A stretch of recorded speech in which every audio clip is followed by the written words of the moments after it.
परम प्रेममय श्री श्री ठाकुर श्री चरण कमल मोर अनंत कोटि भक्तिपूर्ण प्रणाम। परम पूज्य पाद श्री श्री आचार्य देव श्री चरण मोर अनंत कोटि प्रणाम। जो सकल समस्त दादा माँ माने भाई बंधु सज्जन साधु सज्जन ज्ञानी गणी जो माने भी मोर वीडियो देखुंती समस्त यथास्थान रे श्रद्धा भक्ति प्रणाम सहित रानंदित जय गुरु जनाए। आशा करे समस्ते भलरे अछंती आउ समस्त सर्वांगीन मंगल प्रार्थना करी श्री श्री ठाकुर के श्री चरण रे जनाए। या पूर्व मु जो भिडियोटी तैयारी करथिली सेठी थिला परम पिता निकट प्रार्थना कर तुमर इच्छा ही मंगलमय। मु जाने ना मोर भल कौथिरे हुए तुमर इच्छा मो भितर पूर्ण हो आउ सबु अवस्था राजी रुह दुख तुमको स्पर्श करि पारिबनी। एई बाणीटी पाठ करथिली सेई बाणीर सूत्र धरी आउ गोटे बाणी प्रसंग सत्यानुसरणरू आज आलोचना करबा को जाउची। जो माने पूर्व भिडियोटी देखि नांती से माने देखि नेबे बहुत भलो लागिबो आउ सेटा देखिले एटा को बुझिबारे आहुरी सुविधा हबो। आजिर बाणीटी होची आउ गोटे कथा रहिला जे संपूर्ण भिडियोटी देखिबे एटा आपण मानक पाखरे निवेदन आउ जदि भलो लागे हेले सब्सक्राइब करी जोड़ी जिबे बेल आइकन बजाई देबे जो थ्री की सब नोटिफिकेशन आपण पाखरे पहुंची जिवो। ठीक अछि तो आसंतु आमे बाणीटा को पाठ करिबा। आजिर बाणीटी होची कहार दुखर कारण हुओ नाही केही तुमर दुखर कारण हेबे नाही। कहार दुखर कारण हुओ नाही केही तुमर दुखर कारण हेबे नाही। मुक्ति भाई कहउचंती यार अर्थ को व्याख्या करबा को जाय चाहबाटा न पाइबा ही दुख जेमिति मते किए किछि मागिले किंतु मु देली नाही तेणु से दुख पाइला। मते किए किछि मागिले मु देली नाही सेथुरु से दुख पाइला। श्री पितृदेव कौन मागिले तुम निकट रे बही मागिले। श्री पितृदेव पुणी कहते बही मागिले ही जे तत्क्षणात तुम्हें ताहा देई परिबो यह संभव होई न पारे मत। बहीटा यदि तुमको दरकार थाए तेबे देव केपरी जदि ताकू बुझाई कहिलो भाई बहीटा तो मु एबे पढ़ुछि पढ़ा सरले तू नेबु ताहेले से बुझिला जे सतरे ताकू एबे सतरे बहीटी तांकर दरकार तमर दरकार तो से आउ दुख पाइबनी। तेणु किछि मागिबा पूर्वरु विवेचना करिबा दरकार जे मु तार ए जिन वस्तुटी नेले ताकू किछि असुविधा हबनी तो से तार कोनसी क्षति हबनी तो ए सब भाबी विवेचना करी मागिबा उचित। जहा ठारू मागिबू तार स्वार्थ रे जेपरी कोनसी प्रकार असुविधा न घटे तार आवश्यकता रे कोनसी प्रकार असुविधा न घटे सेटा ता प्रति दृष्टि रखिबा निहाती आवश्यक। से जदि बुझी पारे जे बहीटर वर्तमान कोनसी आवश्यकता नहीं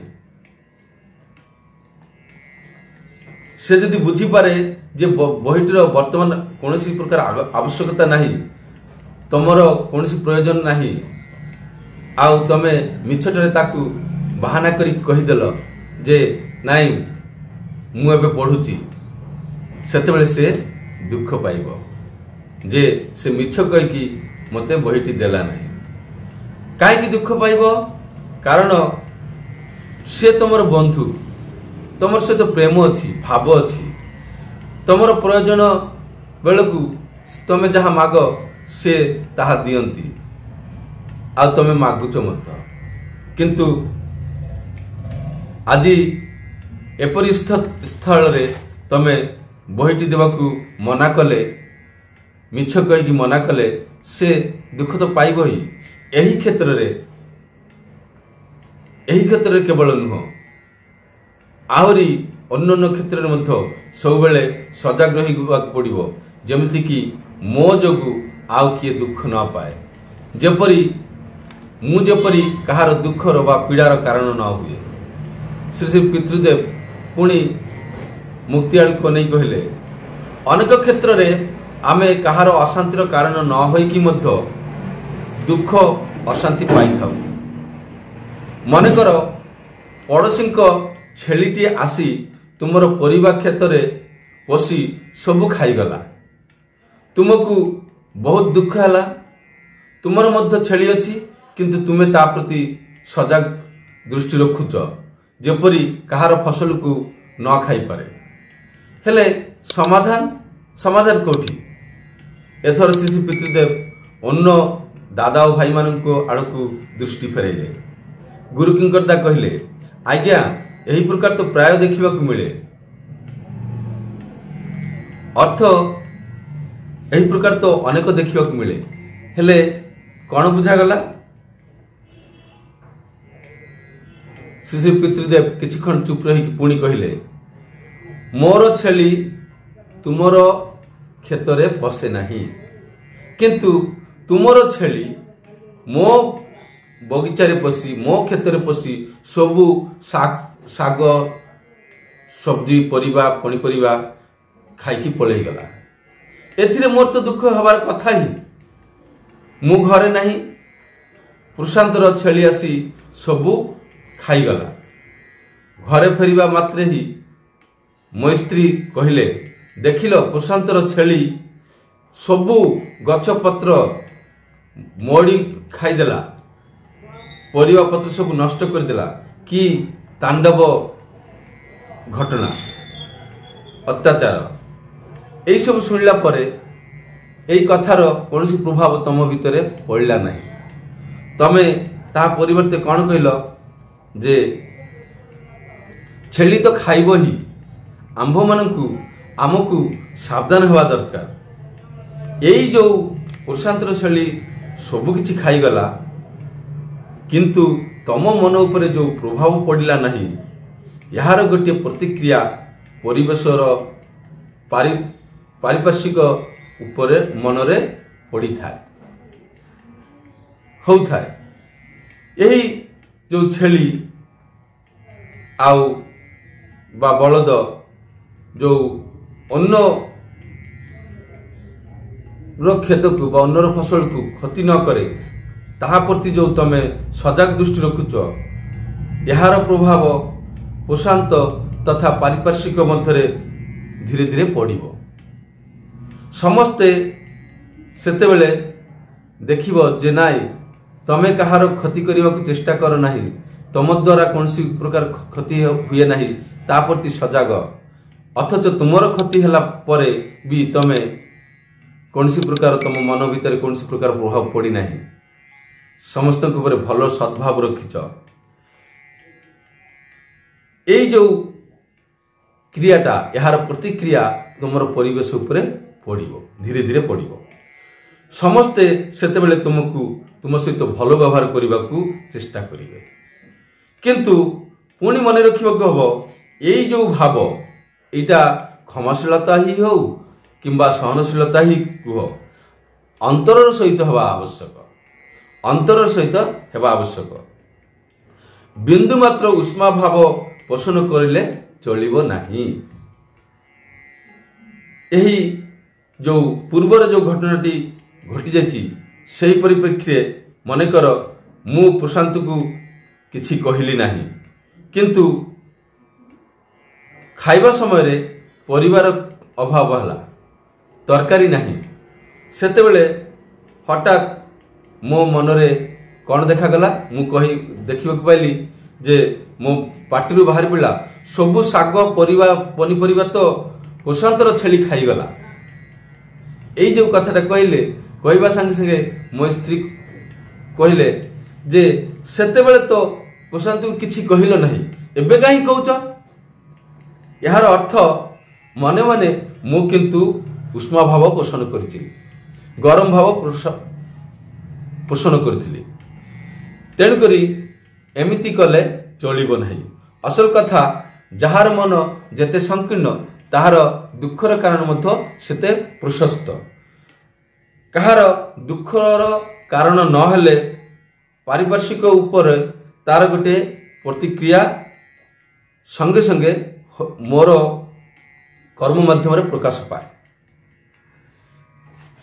ଏହା ଥିଲା ଇଷ୍ଟ ପ୍ରସଙ୍ଗ ତାରିଖ 21/6/1980 ମସିହାର ଇଷ୍ଟଦେବ ପରମ ପୂଜ୍ୟପାଦ ଶ୍ରୀ ପିତୃଦେବଙ୍କ ଆଲୋଚନା। ଏବେ ଆମେ এই আলোচনাটা শুনলা পরে আমি কଣ বুঝিপারলু যে মন আমি অশান্তির কারণ ন হইকি মধ্য বেলে বেলে অশান্তি ভোগ করু। তার উদাহরণটি সুন্দর উদাহরণটি দেলে পরম পূজ্যপাদ শ্রী শ্রী আচার্যদেব পিতৃদেব। তো এই যে উদাহরণটি দেলে যে ছেলি খাইগলা অথচ ମୋ ମନ ଭିତରେ ମନ ଉପରେ କୌଣସି ପ୍ରକାର ପ୍ରଭାବ ପଡ଼ିଲାନି, ତାହାଦ୍ୱାରା এই ପ୍ରଶାନ୍ତର ଛେଳି ଆଉ ଅନ୍ୟାନ୍ୟ ପଡ଼ୋଶୀମାନଙ୍କ ମନ ଭିତରେ ଗୋଟେ ପ୍ରତିକ୍ରିୟା ସୃଷ୍ଟି ହେବ, ଧୀରେ ଧୀରେ ପ୍ରତିକ୍ରିୟା ସୃଷ୍ଟି ହେବ। ଆଉ ସେତେବେଳେ ଆଉ ଯଦି ମୁଁ ମୋର ଦ୍ୱାରା କୌଣସି କ୍ଷତି କାହାର ହେଉନଥାଏ ଆଉ ତା ପ୍ରତି ମୁଁ ଯଦି ସଜାଗ ଦୃଷ୍ଟି ରଖେ, ଯେମିତି ମୋର ଛେଳି କାହାର କ୍ଷେତରେ ପଶି ଫସଲ ପନିପରିବା କିଛି ନଷ୍ଟ କରନ୍ତି ନାହିଁ, ଏମିତି ଯଦି ମୁଁ ମୋର ଚରିତ୍ର ହେଇଥାଏ, ମୁଁ ଯଦି ଏଇଭଳି ଭାବରେ ଚଳୁଥାଏ, ହେଲେ ସେମାନଙ୍କ ମନ ଭିତରେ ଧୀରେ ଧୀରେ ଗୋଟିଏ ପ୍ରତିକ୍ରିୟା ସୃଷ୍ଟି ହେବ ଏବଂ ସେତେବେଳେ ସେମାନେ ମୋ ସହିତ ଭଲ ବ୍ୟବହାର କରିବାକୁ ଚେଷ୍ଟା କରିବେ। କିନ୍ତୁ ଅନ୍ୟ ପକ୍ଷରେ ଏଇ ଯେଉଁ ଉଦାହରଣଟି ଦିଆଯାଇଛି ତାର ସେଇ ଉଦାହରଣ ଉପରେ ହିଁ ଯଦି ମୁଁ କହିଦେଲି ଯେ ଛେଳି ତ ଖାଇବ ହିଁ, ଆମମାନଙ୍କୁ ସାବଧାନ ହେବାର ଥିଲା, କିନ୍ତୁ ଯଦି ମନ ଭିତରେ ଉଷ୍ମା ଭାବ यानी गरम भाव जमीक यही सत्यानुष्ठान आहरी गोटे बाणी अच्छी अपरगता बशत क्षमाशील होगा जाओ ना भीतर गरम रखिकी क्षमाशील होगा जाओ ना यही कथाटी अच्छी अर्थात मुपर मन मुह दे कहीदेली किंतु मन भितर मु दुख पाई मोर सब खाईदेला आ जो कि खाइबा बेलू जिते बड़े पनीपरिवार असुविधा अभाव है से कौन कहीदेली ना पनीपरिया तो सब प्रशांत छेली खाईगला आउ मो स्त्री से कौन से तो पार्टी गोटे कथा भी फिटिला नहीं एबे कहीं कौच ता अर्थ मो मन भितर उष्म भाव थिला तांको प्रति सद्भाव थिला नथिला हेले मन मुह मोर एक हैला नहीं कपटता पशिला मलिनता पशिला आउ मोर भितर से उदारता रहिबो नहीं। तेणुक परम पूज्य पद श्री श्री पितृदेव कहते अंतर बाहर आ अंतर दुईटी जाक समान हबार अच्छी उष्म भाव रहिले हब नहीं। तो देखंतु एठी आमर शैलन भट्टाचार्य दांको मध्य एई बाणीटा उपरे आलोचना करबा पई कहिथिले किंतु जेतेबेले तांकर कथारे कौन प्रकार मीमांसा आसलानी से श्री श्री पितृदेव यही कहानी कही। तो गुरुकिंकर पांडेदा और शैलन भट्टाचार्यदा एमान को आम शुणीचु एम ना जो मैंने ठाकुरबाड़ी जाऊँगी आलोचना प्रसंग टी अधे पढ़ु। तो एमाने होचंती किए एमाने होचंती तांकर जीवन सारा ठाकुर सेवारे लगैचंती। शैलन भट्टाचार्यदा एमाने परम पिता सान्निध्य लाभ करिसेंती परम पूज्यपाद श्री पितृदेव साहचर्य लाभ करिसेंती तथापि से माने एमिति भावरे बाणीटीर व्याख्या करि पारले भी बुझे पारले नहीं। कारण कौन कारणटा मु जहा बुझुछि जे से माने जदि भी इष्टंकर सान्निध्य लाभ करिसेंती तथापि तुमे कहार दुखर कारण हो नहीं कहीं तुमर दुखर कारण हे नहीं। यही कथाटी एते उच्च भावरे उदार भावरे चिंता करि नहंती बा एई भलिया कर्म केबे मध्य निज जीवन रे करि नथिबे एई भली एई स्तर रे जोथि बाई कि तांको पाखरे सहज भाव सहज बोधरे यही कथा गुड़िक आसी ना। मोर यही कथाटी कहबार उद्देश्य सेमानकर मूल्य को अंकन करवा नुह। श्री श्री पितृदेव जी सत्यानुसरण आउ पितृदेव भितर कौन सी पार्थक्य नहीं। सी निजे सत्यानुसरण उदाहरण तेणुक सी तार चलन आचरण सबकिछ देकरी यहाँ हजम कर तेणुक सहज भाव कही पारे बुझे दे पारे आम मान आहरी कौन जेते कथा कहले भी ठाकुर कथाटी को प्रमाण करने कहले जे कथाटी को सेमिति भाव मिलैकरी तो कहबू केमिति भाव ना तुमे कहार दुखर कारण हो नहीं कहीं तुमर दुखर कारण होबनी। आउ तापरे शेष कहले जे जहार मन जेते संकीर्ण ताहार दुखर कारण मध्य सेते प्रशस्त। जे संकीर्ण मनोभाव नहीं मन संकुचित भाव रहे केतेबेले जेतेबेले आमे आम भितर कौन दुर्बलता थाए किंबा कहा प्रति आमे गोटे खराब मनोभाव पोषण देउ थाए सेतेबेले आमे ताहा सहित मन खोलिकी कथा कही पारुनहु। आमर चलिबार बाटटा संकीर्ण हो जाए।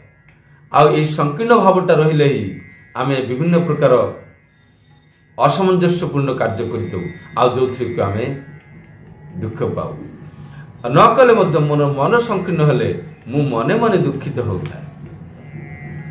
तो सुंदर भाव रे आज परम पूज्यपाद आचार्य देव पितृदेव आलोचनाटी करछन्ती जहा को आमे पाठ करलु एथरे आमे बहुत किछि जानि परलु।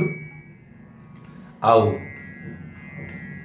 जो स्तर रे जो मनोभाव देकी पितृदेव आम मान को बुझाइले ठाकुर कथाटी को आमे आम मन भितर से भाव में रखिबा पोषण देवा एवं आमर कर्म क्षेत्र में यहाँ प्रयोग करवा।